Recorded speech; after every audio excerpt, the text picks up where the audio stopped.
Good morning students. ఇప్పుడు చెప్పుకోబోయేటువంటి పాఠ్యాంశం వచ్చేసి జయబేరి కవితను శ్రీరంగం శ్రీనివాసరావు రాయడం అనేది జరిగింది. ఆధునిక తెలుగు కవిత్వ చరిత్రలో అత్యంత ప్రభావాన్ని చూపినటువంటి ఒక గొప్ప మహాకవి అయినటువంటి శ్రీశ్రీ గురించి మనం తెలుసుకుందాం. శ్రీరంగం శ్రీనివాసరావు మహాప్రస్థానం అనేటువంటి ఓ కవితా సంపుటిని కూడా రాయడం జరిగింది. ఇతని యొక్క తల్లిదండ్రులు ఎవరంటే పూడిపెద్ది వెంకటరమణయ్య, అప్పలపూడి. ఆ తర్వాత ఇతనిని శ్రీరంగం సూర్యనారాయణ గారు దత్తత తీసుకోవడం ద్వారా శ్రీశ్రీ అనేటువంటి ఇంటి పేరు శ్రీరంగంగా మారడం జరిగింది. ఇతని యొక్క తల్లిదండ్రులు పూడిపెద్ది వెంకటరమణయ్య, అప్పలపూడి. ఇతనిని శ్రీరంగం సూర్యనారాయణ గారు దత్తత తీసుకోవడం ద్వారా శ్రీశ్రీ యొక్క ఇంటి పేరు శ్రీరంగంగా మారడం అనేది జరిగింది. ఇతను శ్రీరంగం శ్రీనివాసరావు 1910 ఏప్రిల్ 30వ తారీఖున విశాఖపట్నంలో జన్మించాడు. జూన్ 15, 1983 సంవత్సరంలో స్వర్గస్థులైనారని చెప్పడం జరుగుతుంది. ఇతని యొక్క ప్రాథమిక విద్యాభ్యాసం వచ్చేసి విశాఖపట్నంలో పూర్తి చేశారు. 1925 SSLC అంటే ఇప్పుడున్నటువంటి SSCని SSLC అని కూడా పిలిచేటువంటి వారు. 1925 సంవత్సరంలో వెంకటరమణమ్మతో వివాహం జరిగినటువంటి వ్యక్తి. శ్రీశ్రీ తన 15వ సంవత్సరంలో పరిణయ రహస్యం అనేటువంటి నవలను రాయడం అనేది జరిగింది.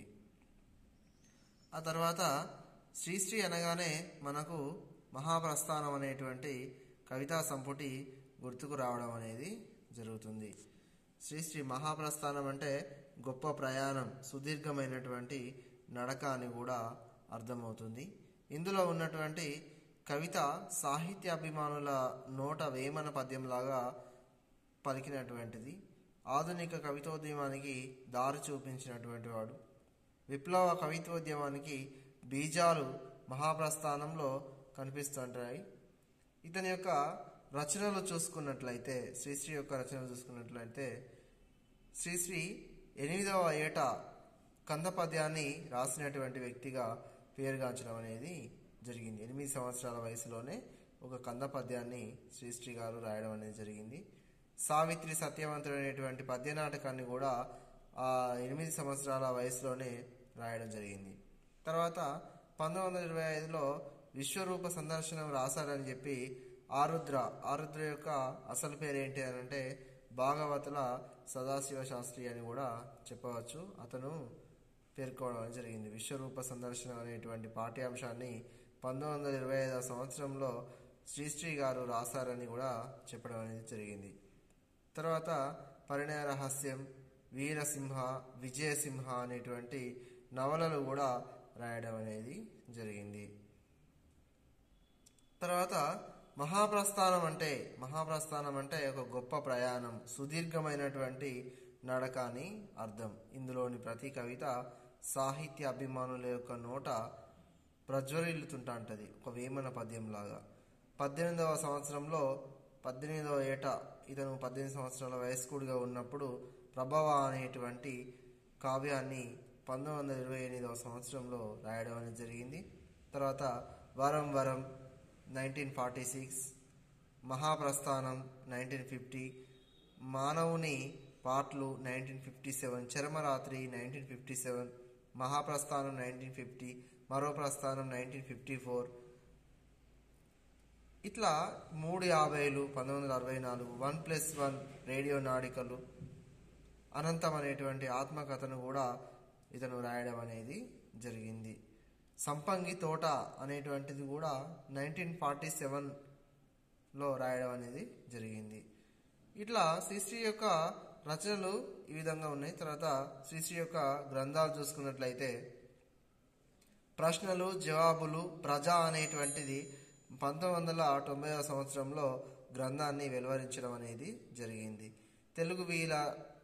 తెలుగు వీర లేవరా దీక్షభూని సాగర అనేటువంటి గేయానికి ఉత్తమ గేయ రచయిత అవార్డును కూడా పొందినటువంటి వాడు. ఇది 1996లో ఉత్తమ గేయ రచయిత అవార్డును తీసుకోవడం అనేది జరిగింది.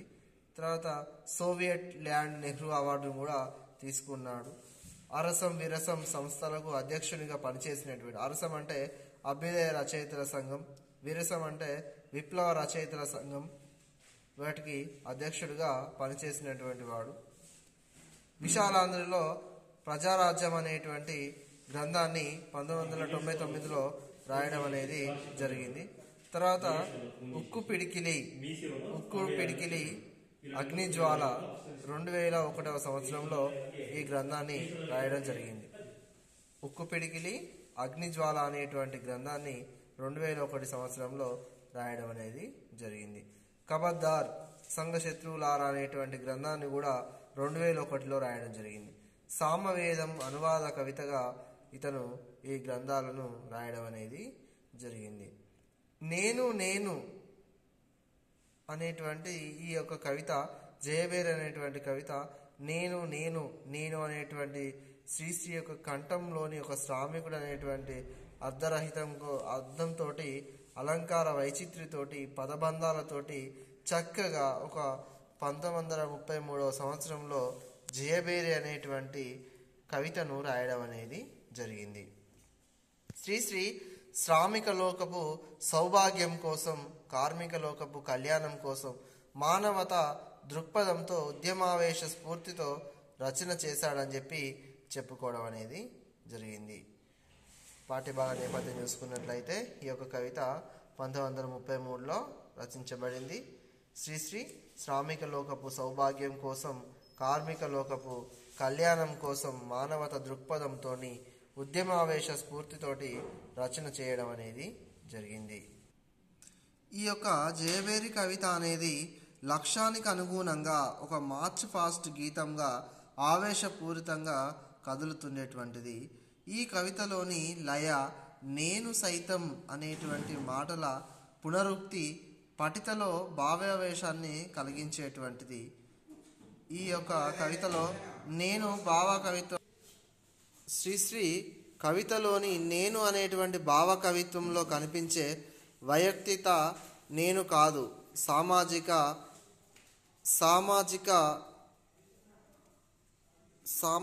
నేను, వ్యక్తికి బహువచనం శక్తి అని నిర్వహించినటువంటి శ్రీశ్రీ సామూహిక చైతన్యానికి ప్రతీకగా నేను అనేటువంటి దాన్ని ఉపయోగించాడు.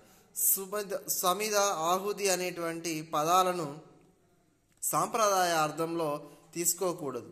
ఉన్నతమైనటువంటి ఆశయం కోసం తనకు తాను సమర్పించుకోవడంగా, నిస్వార్థంగా అంకితం కావడంగా భావించుకోవాలని చెప్పి మహాప్రస్థానం అనేటువంటి కవితా సంపుటి నుండి ఈ యొక్క జయబేరి అనేటువంటి పాఠ్యాంశాన్ని రాయడం అనేది జరిగింది. ఇక్కడ నేను సైతం ప్రపంచాగ్నికి సమిధనొకటి ఆహుతినిచ్చాను, నేను సైతం విశ్వ సృష్టికి అశ్రు ఒకటి దారపోశాను, నేను సైతం భువనఘోషకు వెర్రి గొంతుకనిచ్చి మోశాను. ఇక్కడ నేను సైతం అనేటువంటిది ప్రతిసారి కూడా నేను అంటే నేను కాదు అని, నేను ప్రజల కోసమే అని చెప్పి నేను సైతం ప్రపంచాగ్నికి, సైతం అని అంటే ఒక సంఘం, ఒక భాగం అని కూడా అర్థమవుతుంది. ప్రపంచాగ్నికి నేను ఒకటి సమిధనొకటి ఆహుతిని ఇచ్చాను. ఈ వాడుక పదం ముత్యాల సరాలలో గురజాడ అప్పారావు కూడా చెప్పడం అనేది జరిగింది. నేను సైతం విశ్వ సృష్టికి అశ్రు ఒకటి దారపోశాను, నేను కూడా ప్రపంచానికి ఒక అశ్రుధార, ఒక కన్నీటి బిందును కూడా నేను దారపోసాను. నేను సైతం భువనఘోషకు వెర్రి గొంతుకనిచ్చి మోశాను, నేను ఈ భువనఘోషకు వెర్రి గొంతుకనిచ్చి నేను అనేటువంటి పదం ఎక్కువ సార్లు వాడడం జరిగింది కాబట్టి ఇది శ్రీశ్రీ కంఠంలోని నేను అనేటువంటి పదానికి శ్రీశ్రీ కంఠంలోని శ్రామికుడు అని కూడా అర్థమవుతుంది. ఎండాకాలం మండినప్పుడు గబ్బిలం వలె కాలిపోలేదా, వానకాలం ముసిరి రాగా నిలువున నీరు కాలేదా, శీతాకాలం కోత పెట్టగా కొరడు గట్టి ఆకలేసి కేకలేసానే. ఈ వచనంలో ఎండాకాలం మండినప్పుడు గబ్బిలం వలె కాగిపోలేదా? ఎండాకాలం ఎండగొట్టినప్పుడు నేను గబ్బిలం లాగా శరీరాన్ని మార్చుకోవడం అనేది జరిగింది. వానాకాలం ముసిరి రాగా నిలువున నీరు కాలేదా? వర్షపు కాలంలో వర్షం బాగా కొట్టినప్పుడు ముసురు పెట్టి ఈదురు గాలుపులు వచ్చినప్పుడు నేను నిలువున నీరులాగా ఆ వర్షపు నీటిలో ఒక నీటిలాగా కూడా కాలిపోలేదా? శీతాకాలం కోత పెట్టగా కొరడు గట్టి ఆకలేసి కేకలేశానే. శీతాకాలం వచ్చినప్పుడు కొరడు గట్టి ఎముకలు కొరికేటువంటి చలిలో కూడా నేను ఆకలి అని చెప్పి ఏడ్చి ఆకలి కోసం నేను పనులు చేసుకున్నటువంటి వాడిని అని చెప్పి ఈ కవిత ఏంటిదనంటే శ్రామిక ఒక కార్మికుని గురించి తెలియజేసేటువంటి కవిత. ఒక రైతు యొక్క జీవన విధానాన్ని స్థితిగతులను కూడా చెప్పేటువంటి కవితగా పేరుగాంచడం అనేది జరిగింది ఒక జయబేరి కవిత. తర్వాత నేనొక్కరిని నిలిచిపోతే చండ్రగాడ్పులు వాన మబ్బులు మంచు సొనలు భూమి మీద భుగ్నమవుతుంటాయి. నింగి నుండి తొంగి చూసే రంగురంగుల చుక్కలన్నీ రాలి నెత్తురు కక్కుకుంటూ పేలిపోతాయి. పగళ్ళన్నీ పగిలిపోయి నిషిదాలు విసిరిల్లి మహాప్రలయం జగం నిండా ప్రగల్భిస్తుంది. నేనొక్కనే నిలిచిపోతే, ఇక్కడ నేనొక్కడంటే కార్మికుడు అనేటువంటి వాడు నిలిచిపోతే చంద్రగాడ్పులు వానమబ్బులు మంచు సొనలు భూమి మీద పడి భుగ్నమైపోతాయి. మహాప్రలయం అనేటువంటిది ఏర్పడడం జరుగుతుంది. అనావృష్టి అనేటువంటిది జరగడం అనేది కలుగుతుంది. నింగి నుండి తొంగి చూసే రంగురంగుల చుక్కలన్నీ రాలి నెత్తురు కక్కుకుంటూ పేలిపోతాయి.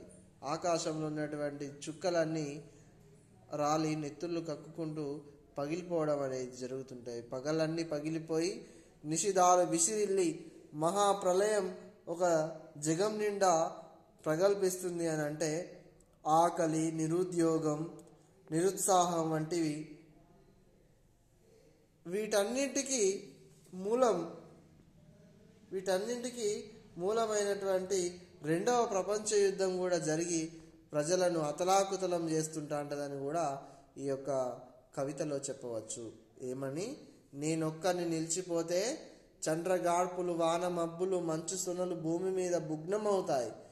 నింగి నుండి తొంగి చూసే రంగురంగుల చుక్కలన్నీ రాలి నెత్తురు కక్కుకుంటూ పేలిపోతాయి. పగళ్ళన్నీ పగిలిపోయి నిషిదాలు విసిరిల్లి మహాప్రలయం జగం నిండా ప్రగల్భిస్తుంది.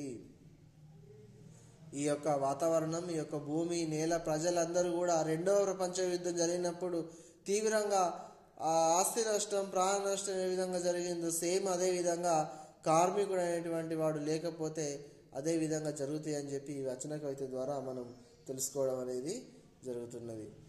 నేనొక్కరిని దాత్రి నిండా నిండిపోయి కుహురుత శిఖరాలే లోకమంతా జల్లులాడే ఆ ముహూర్తలాగమిస్తాయి. నేనొక్కరిని దాత్రి భూమి నిండా నిండిపోయి కుహురత శిఖరాలు అనంటే కుహు అనేటువంటి ఆ పదం కోకిలలాగా కార్మికుని యొక్క ప్రాధాన్యతను తెలిపేటువంటిది. లోకమంతా జల్లులాడే ఆ ముహూర్తలాగమిస్తాయి. కార్మికుని యొక్క గొప్పతనాన్ని తెలియజేసేటువంటి ఈ యొక్క వచనం అని కూడా చెప్పవచ్చు. నేను సహితం ప్రపంచాబ్జపు తెల్లరేఖనై పల్లవిస్తాను. నేను సైతం విశ్వవీణకు తంత్రినై మూర్ఛనలు పోతాను.